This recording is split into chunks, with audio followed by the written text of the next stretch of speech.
Michael Langan. We're rolling. Michael Langan. Alright, here we go.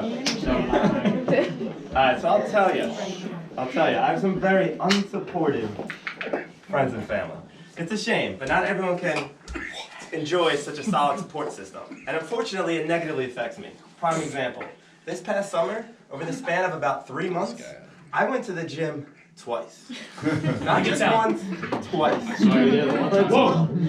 For a total workout time of about 90 whole minutes. And could you imagine that not one of my friends or family even noticed, let alone complimented my Frankly, this utter lack of support forced me to cancel my membership. I haven't been back since, and it is entirely their fault. Man, the gym has got to be top 3 worst places to go. Top 3 easy. And for a multitude of reasons. Yes, of course, the physical act of deliberately exerting energy is miserable. You know, actually utilizing muscles and whatnot. But that's not even the worst part. The guaranteed worst part of the gym, the underrated worst part of the gym is the guarantee of small talk. You see, if you spend any more than a few months at the same gym, even the most skillful of us small talk detractors will fall victim to making unwanted acquaintances, usually by chance, mistake, or even inopportune eye contact. And then suddenly, each and every time you see that acquaintance at the gym, there will be a requirement of small talk. Even if it's just a wave, a handshake, or a nod, which of course are the just slightly less annoying cousins of small talk. Symptoms of small talk, if you will. And the gym is absolutely brimming with what I like to call small talk connoisseurs. Those people who are on the hunt for small talk victims. You know those people that actually like talking to other people? They call them friendly people. I call them fucking sickos, okay? And you gotta remain vigilant, man. You gotta remain vigilant because these friendly folk are stealthy. You don't even see them coming and they'll get you in a flash. And at the gym, all it takes is a single innocent question like, "Sir, are you done using that machine?" And bam, they got it. All because you unfortunately decide to wear an old high school t-shirt. This guy's suddenly telling you all about his dog days of doing gymnastics back at your alma mater. And as he's babbling on, sheer anguish is mounting in your insides because you know damn well that even after you wiggle yourself out of this conversation, you are now required to acknowledge this guy each and every time you see him at the gym. Because you now know that he did the uneven bars back at your high school in 1978. And it doesn't take very long for these unwanted acquaintances to multiply. Suddenly one day you'll emerge from the locker room and to your utter despair, see that standing between you and the machine that you want to use across the gym are 7 different small talk pit stops. 7 different acquaintances that you'll have to wave to, shake their hand, or comment on the fucking weather to. And that is just too much to bear. So instead, you devise a plan to avoid the small talk sympathizers. You decide to flank them. You know, go around the old Stairmasters that no one uses. So you venture off on your route, and who's the first person you see doing jumping jacks right in your way? Some girl you went to grade school with, who you should say hi to, but you want to fucking do that. So now you are completely surrounded by small talk booby traps. It is simply unsafe. Therefore, your only plan of action at this point is to retreat to the locker room, retrieve your keys, and get the fuck out of here. The gym life is in really sort of a renaissance, if you will. You see all these buff people get back into it, and frankly, I don't understand why. You know, if you're working your heart and you're doing aerobics with your thing, that's one thing. But these people pumping heavy iron their whole lives, like why? You know, it's not like the Roman times anymore. We're gonna have to go out on the street and battle someone mano a mano for like the fucking right to mate. Like, let's be honest. Let's be honest. Unless you're an athlete, muscles are pretty much just for show in the 21st century. So that leads me to believe that dudes are hitting the gym just to impress females. And I guess they realize that it's 2018 and girls don't give a shit about your bicep size anymore. Maybe they do. I don't fucking know. But what I do know is that these guys instead spend 2 hours a day learning how to make a girl laugh. And I don't know, learning how to not be a douchebag, they'd have a lot more success than being able to brag about benching 250. Preach it, preach it. He's gonna hear it. Speaking of females, I actually went on a date this past summer. Woo! Yeah! Hey! What a mistake that was. I'll be honest, I am scared to date because dating genuinely hurts. And I'm not just talking about heartbreak or heartache or any of that nonsense. I'm saying that dating is is physically painful. Just like you don't realize how much you swallow until you have a sore throat, and it hurts every time you do. You don't realize how much you fart until you have a cute girl sitting beside you. The first few are alright, you can handle it, but very soon it gets to be overwhelming. That rerouted gas turns into explosives in your stomach. Hand grenades going off in there. Your insides start freaking out, they're screaming, "What's he doing? Sending them back in!" It's like 4th of July in there. It's like, finale, it's like, and eventually the girl hears it and you're like, "Man, I must be hungry, my stomach's growling." You know, it's just trapped gas screaming from your insides, causing general chaos. So there are a lot of big firsts when it comes to new relationships, or so I assume. But as the guy in a relationship, you know, you got your first date is a big one, your first kiss, the first time you meet the parents, the first time you have sex. And it should be in that order, okay, children? And as a guy in the relationship, I'd argue that the most decisive first is that first time when you are with her, when you can no longer deter that determined flatulence any longer and have no choice but to just let it rip. Hey! You hold on to something, you brace yourself, you let it free, and you await her response in trepidation. That first fart could be so grotesque.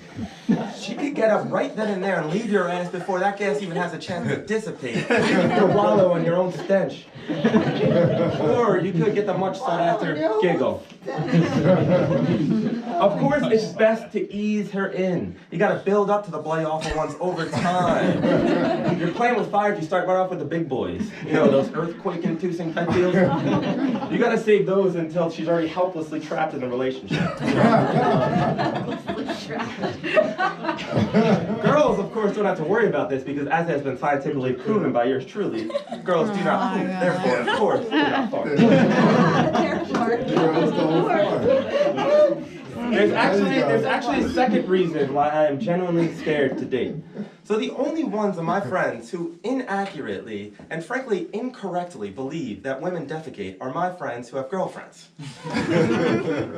So right now, women are nearly perfect in my mind. They're the only Homo sapiens that can think logically and are driven solely by greed and sexual impulse. They magically don't grow hair under their armpits. They're kind, a truly remarkable species. Now I don't want to date one and risk discovering that they too are all just crazy lunatics. So if I manage to remain single for my entire life, this impeccable vision will remain unblemished.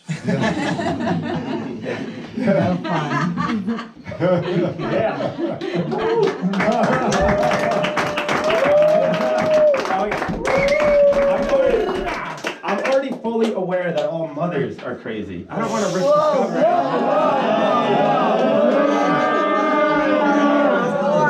But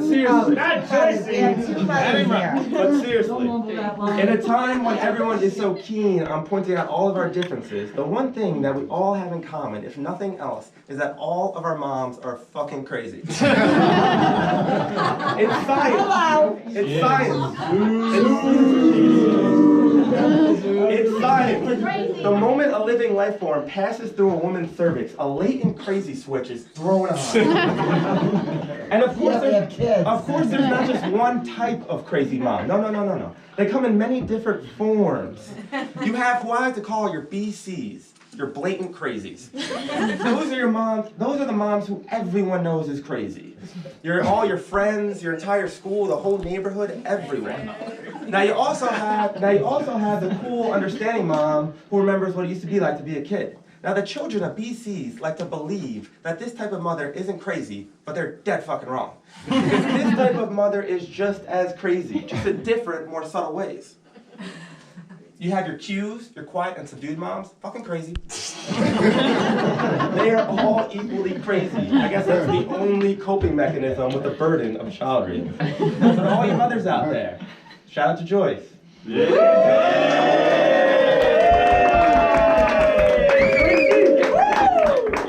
We love you dearly, and we couldn't live without you, but you're all fucking crazy.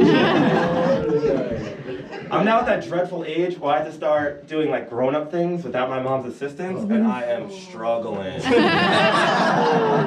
I am failing miserably. Just like seemingly simple stuff too that you always used to take for granted, like setting up a fucking dentist appointment. And I was exposed the other day. So I'm going to a dermatologist appointment, right? An appointment which I set up by myself. Thank you very much. So I'm going into this appointment by myself, right? But I'm going in solo, but I'm confident. I'm like, you could do this, Mike. I'm pumping myself up and running into this building. So I'm about 5-10 minutes late, so right on time. So I first open this door, march up to the receptionist, give her my name, and she hits me with bad news right off the bat. She tells me that I forgot to fill out the necessary forms online.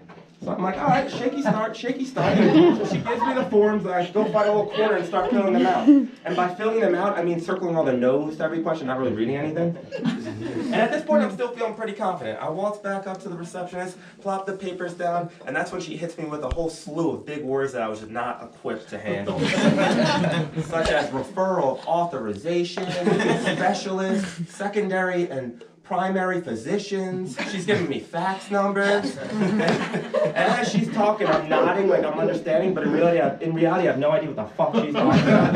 And that's when I glance to my left, glance to my right, and remember that I'm all alone. I got no So she finishes talking, and all I could muster was a, what?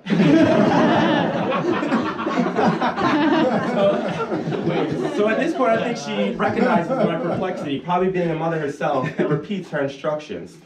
Just slower this time. But in actuality, all I'm doing is mentally recording this message so I could run back to my seat, call my mom, and ask her what the hell to do.